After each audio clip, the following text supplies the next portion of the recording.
Morning, everyone. I just wanted to share something this morning about.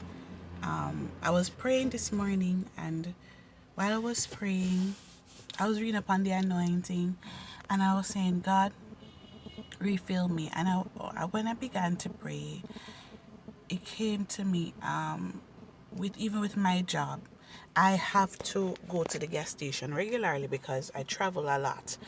And it's the same thing with the Holy Spirit because we need Him to sustain us. He is the gas station that we need. And when we go to the gas station for two reasons, one, your tank can be on empty, or two, you can be going to you can have gas, but for the distance that you need to travel, you would need more. For example, when I'm going to Westmoreland, for example, and I have quarter tank of gas, I know for sure that that gas cannot take me to Westmoreland and back. So therefore, I have to stop and refill my tank to ensure that the gas that I have can cover the distance that I'm going to travel. It's the same thing with the Holy Spirit. We need the Holy Spirit to keep us.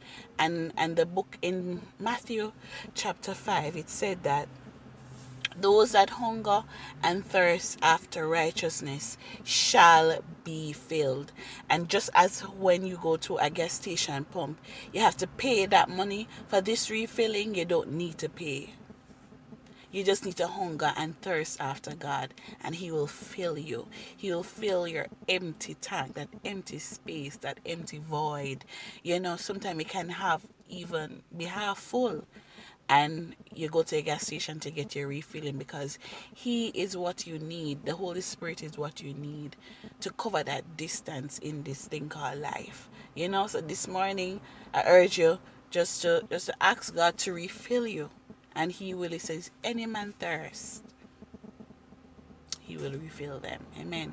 He's a tank and He's a pump that will never run dry. He's a well that will never run dry. And just as with the woman at Samaria, when Jesus asked her how many husbands she had, and she said, this must be a prophet because he tells you everything. And then she went back, into her village and said, come see a man. This is the well that we need to pull from this morning, to get that living water, living water that will never run dry.